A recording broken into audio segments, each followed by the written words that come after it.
WION Broadband Edition, presented by Vedantu. India. Get free live online courses.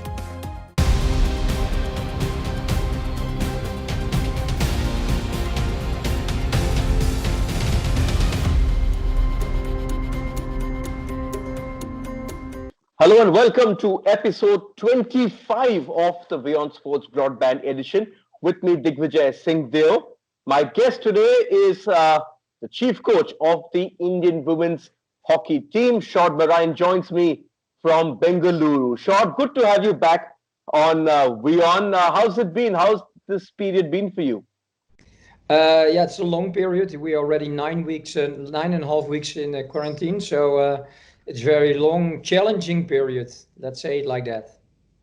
Okay, but before I get on with this interview, Sjoerd, I must applaud you and through you, the women's hockey team, for the amazing work that they have been doing, raising money to feed people who are really at the moment struggling to make ends meet. It's truly a remarkable kind of a thing that all of you all have done. Thank you very much for that. I'm very proud of the girls, how they have took this to a higher level and almost raised 20 lakhs for the people. And I think in these times, you must help on another way and try to see what is possible instead of only thinking about what is not possible. And the girls did a really great job. Okay, so just share with us, how did this entire idea come about? Who are the players who are driving this entire sort of challenge forward? Because the goal was to raise 20 lakhs. The last one I saw, you already crossed 19, so just about the finishing post in sight. Yeah, we are almost there. It's more or less like we are in a camp. We can't do so much. We can do individual fitness, as you know. And I was thinking like, okay, on what way can we still be helping society and helping poor families? And then I saw this one. So I brought up the idea about the fundraising. And the team was really keen. It was not just a few players, but they all were really keen. But they were not really familiar with the concept of fundraising. So we helped them, Janneke Schopman and Wayne Lambert, with some ideas. But at the end, the team came themselves with this idea to help the poor families and provide food. So that was really good. And they also thought about what kind of challenges they would do. Of course, they had help from Wayne Lambert in this. And then the everyday activities it's led by Vandana and by Sushila. They take the lead in this one. And that's very nice to see. And all the girls are really motivated to do it as good as possible. Takes a lot of time to nominate 10 people to make the videos. But they are enjoying it. And we sometimes get pictures of what they achieved, and that the food is brought to the families, and then you see that pictures, and then you know why you're doing it. And I think it's always good to understand in which situation you are. We are in a good situation in a health environment. Every day we have food, and not everybody has that. So it's good to always be in the reality. Okay, we still have just a bit left. So, Sjoerd, why don't you take this opportunity to address our viewers and also those who are watching on our digital platforms to help out? So just you can go ahead and share what they have to do. Now, if I can speak to everyone, please realize for yourself in which situation you are. If you have everyday food, it's not normal for everyone. And these families really need the food, they need the supplying. And we are almost there. Please support us, and please support the girls to raise the 20 lakh. Would be great if we achieve it. Thank you very much. Okay, hopefully we are able to get that out of the way in just 24 hours from now. I think that first goal should be over. But Sjoerd, how's it been for you? Because you've got family back in the Netherlands. So how are they, and are you in touch with them daily? More than daily, I think 3-4 times a day. Calling FaceTime, that's something we always already did. But my situation was always that I was 3-4 weeks away, maybe sometimes more. And then at least 1 week home. So for us as family, it's very challenging. Also because my wife is all by herself now. And yeah, she has to protect herself really well, because if she gets sick, nobody is there to help her. So she is very protective in this area. But most important for us is everybody is in good health, and yeah, as long as we can have contact, we will also manage this situation. Okay, well, you had tickets, in fact, in March to go back home for a small break, but you decided, looking at the situation, looking at the travel restrictions, that you would stay back in India, and then this entire pandemic sort of exploded around the world with so many issues. Do you regret that decision not to fly at that point of time, or do you think you did the right decision, that you did the best thing to stay in Bengaluru in sort of a quarantine camp going on, so it's best for you at the moment to be where you are? No, on that moment, on that time, it was the best decision, and still I think it was the best decision, because we were able to still train 2 weeks more. And if I was in Netherlands, that didn't feel really well. We are also here a big family, and you go together and you stay together. So if the girls had to stay, I also had to stay. And so yeah, it is how it is. But yeah, these are also the consequences about the team. Okay, fair enough. It's good to see you sticking by your team in these tough times. We're just talking about sport back in the Netherlands, because lots of things happening. You said that they're slowly opening up sport, but the Eredivisie, the Premier Football Division in your country, has decided that they're going to suspend the season. But what I really liked about that decision was that both Ajax and Alkmaar, who were sort of jointly in the lead, they decided that it's okay, that sport isn't that important right now. And even though both had a chance to be crowned champions, and you know how prestigious it is to be crowned champion in your country in football, they decided, no, it's okay, let's watch the season. Also about those decisions, a lot of discussion is going on in Netherlands. It's not that easy as you said, because not everybody is happy with that decision. For me, personal, I don't have a real opinion about that. I'm not there, and I can't judge about what is good or what is wrong decision about that. Okay, no, I was just asking as a fan, as No, somebody associated with high profile sport. you can ask everything you want. Okay, but there's already talk now in certain countries in Europe that sport should resume, and it should resume behind closed doors, especially football, because that's where a lot of money is at stake. Where do you stand on that? Should sport resume right now, considering the way the virus is still there? You think it should start? Yeah, the most important thing in this is the government, and that's also in Netherlands, and that's also here. They are leading, and we have to follow them. We are waiting from their guidelines, and those guidelines are leading. And my opinion is not important in this, because it's something bigger than only this. It's not our only sport. Yes, of course, we would love to start playing, because we are in a closed environment.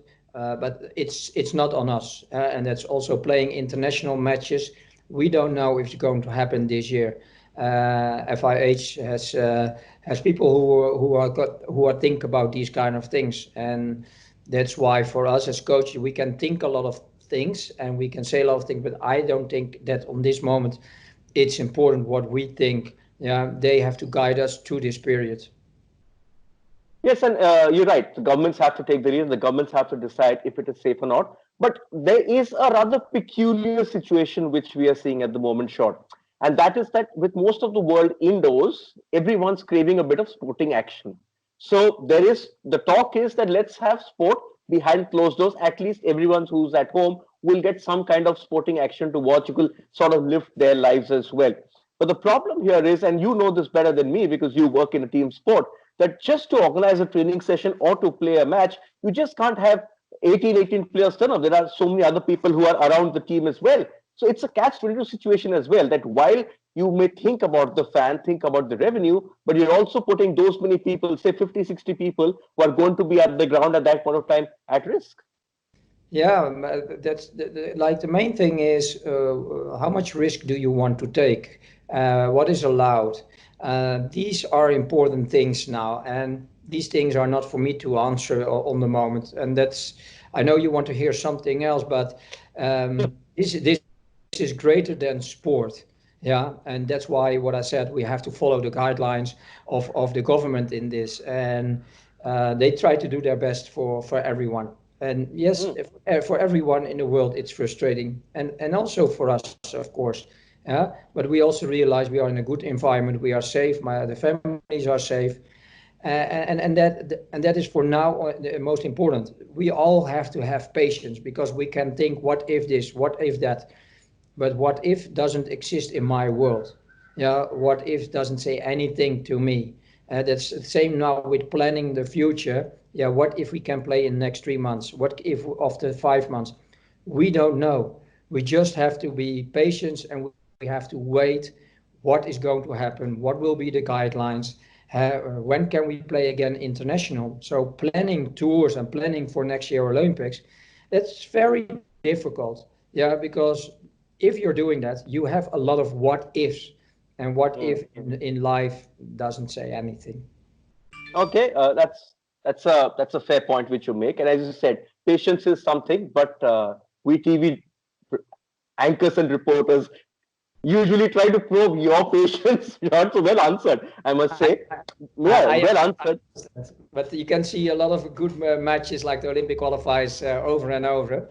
Yeah. But it's for everybody. It's a struggle, and that's what I try to say. The struggle is for everyone on a different way. I hear stories that a friend of mine, her mother died, and nobody could be at the funeral. These are completely other stories in this whole coronavirus. So where are we standing in sport? Yeah, that's why I think the patience now is the most important thing. But there's already talk, as you say, there are lots of ifs as to when what will happen. But there's already people who are looking ahead to a time when sport will resume, when the world slowly gets back to normal. Social distancing will be the norm. Do you think that your sport of hockey will have to readjust as well? Because in hockey, you see matches, you're there at the pitch side and the team sitting on a bench. You think all of that's going to change? Like in tennis or in badminton, there's already talk that the handshake between the players and umpires, these small things may not happen. So every sport will have to readjust, looking at the way to keep the players and the officials and the coaches like you to keep them safe. Yeah, but that's what I also try to say. Like, we don't know how the situation is in 2 months. Maybe there is a vaccine, yeah, and then all these what ifs, we don't need it, and that's why on this moment, this stage, it's too early to say things about this if our sport's going to change. No, I don't think so, but we have to wait. What will FIH do? What will the national government do from India in these kind of things? So, yeah, it's too early to say something about that. Okay, so let me draw you in on something. I did an interview earlier this week with Siegfried Eichmann, who's the coach of the Japan men's hockey team. Now, see, and I asked him about the Olympic postponement. He said the problem with Olympic postponement is that it throws team dynamics, at least for him, out of the window because a lot of players had planned to end their careers or had significant plans after the Olympics. And he says all that for the coaches right now, there is more extra work to plan all of that. How are you looking at the road ahead for your team for the next 15 months till the Olympics? Personal with me, it works like this. There's disappointment, but after 3 seconds, my head starts thinking in solutions. And solution is we have a lot of young players. We can have one more year longer. Janneke Schopman is a really big add to the team. And my analytic coach, she has been here from January. We can have her longer now. So these are extra all points what can help us to become even better. We don't have players who want to retire after Olympics. So on that way, a lot of plus points. But of course, some players were really disappointed, and you have to manage with that. The period to the Olympics is much more longer, and the athletes know, okay, instead of only training 3 months for the Olympics more, we have to train again 15 months for the Olympics. But we are dealing with those circumstances. We do that by mindfulness. That's how we are training the team. And mindfulness is not only on the pitch, but also off the pitch. The situation is the way it is. You can't change the situation. Yeah, you have to deal with the facts. And that's what the girls are learning, how to deal with this. And it's about accepting. And that's what we all do. And what I said, my mind works in solutions, and solutions are, yeah, I see a lot of potential, even more growing. And of course, important will be playing a lot of matches, but yeah, we also have to see if that is possible. Yes, interesting because everyone who's associated with Indian hockey has been telling me, and you've sort of seen the curve of this team slowly go up, that they were starting to peak for the Olympics. And now, as you said, the next we've got 12 more months. This could be actually work out in the favor and put you right up there. So not just whispers everywhere as you're getting into the Olympics, proper medal contenders, as you said. Yeah, but a lot of will depend on the program. Like training 15 months will not, it will be better, but you need matches, and that's where we have to wait. How the situation is developing in the world now, and that's one of the, and that's for every country, of course. So that's not only for us. But yeah, I see potential to grow even more. And important now is when the lockdown has gone and travel is allowed, that the girls really need a rest. They all need to go. Staff needs to go. We need a mental break, because the work still in the camp. We are now more than 9 weeks in camp. Yeah, and now it's the moment. They did really well. I'm very proud of the girls because it's not easy day in, day out. Every day they're physical training, individual. But the moment has been coming slowly to the team, like they need to go to their families. Yes, you obviously are looking forward to going back home as well. But do you think that for you as the coach, as the head of this family, the head of this team, it's actually going to be a bit of a journey into the unknown? Because, as you said, there are lots of ifs and buts. But when you plan for an Olympic campaign, like you were planning for the Olympics in August this year, you knew and you sort of had targets and you knew where the team had to go.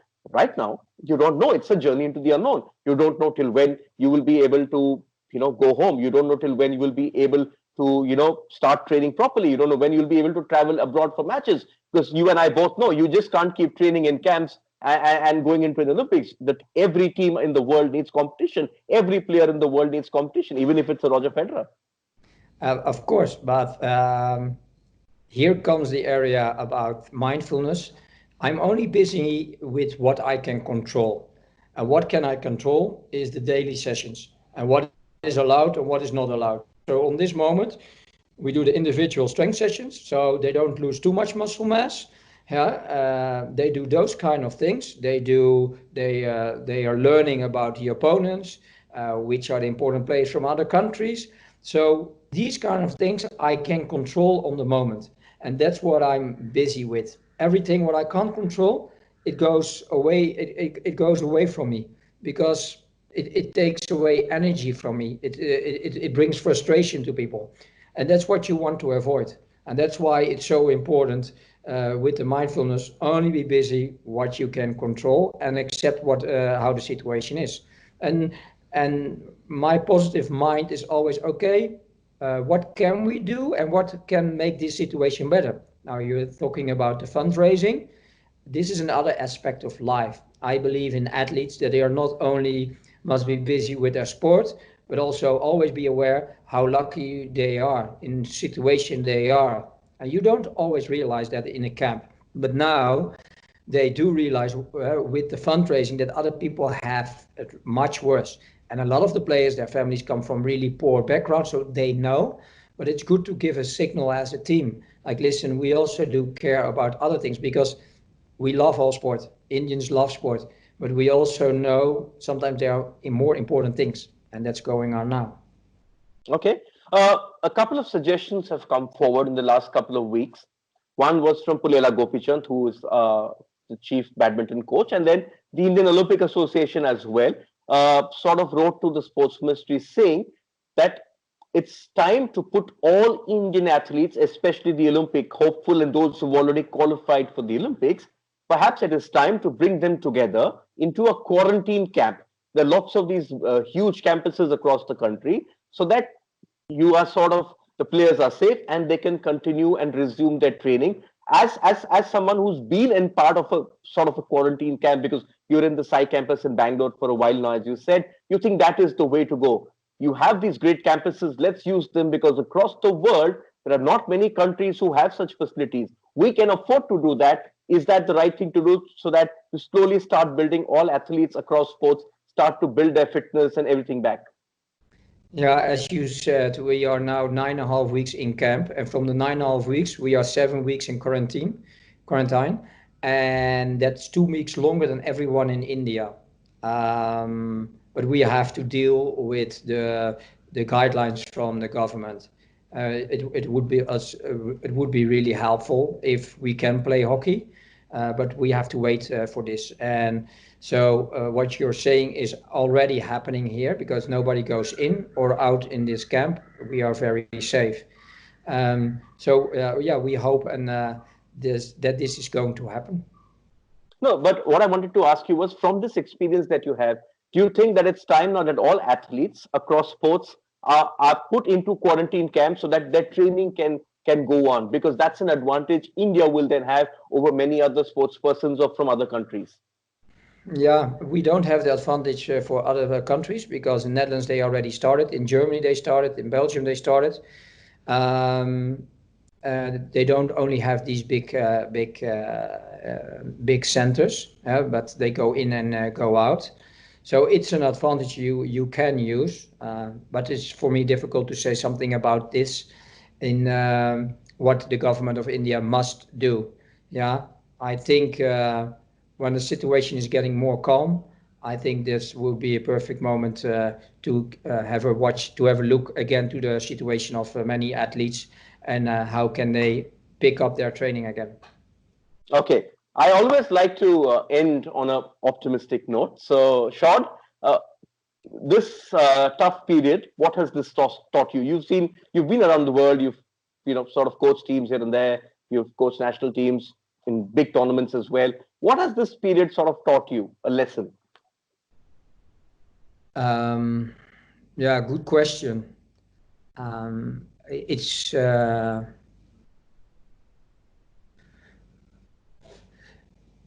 you have to deal with the situation the way it is. You can get frustrated, but it's not going to help you. You have to stay in your moment. And I'm comparing it a little bit with a cyclist who would like the Tour de France. If you go up the Alpe d'Huez, the big mountain, and you're cycling upwards, yeah, you can really look up to the highest, to your end point. Oh, I have to cycle all the way to the top. Yeah. Or the other option is you just look 1 meter or 2 meters in front of you. Yeah. And then for you, the goal is every time really short in front of you. Yeah. Because I want to go fast to that point. And that's what we are doing in this camp. That's personal, what I'm doing. I'm not too much thinking, when can I go home? Because if I'm going to start thinking like this, I'm going to get emotional because it takes a very long time and I miss my family. I keep day by day and not looking forward. And that's helping me, that's helping the girls on the moment the best. Okay.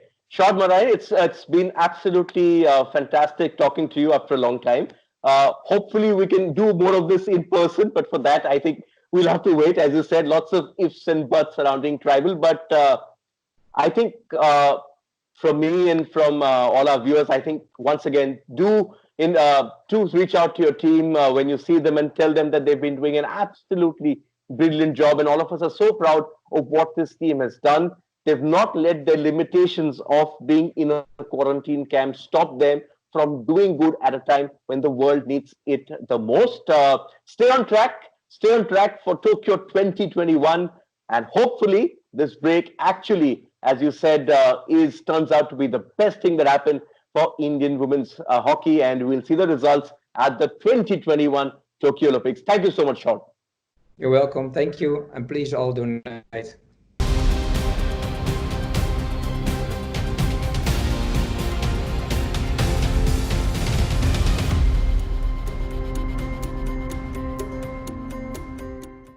WION Broadband Edition, presented by Vedantu.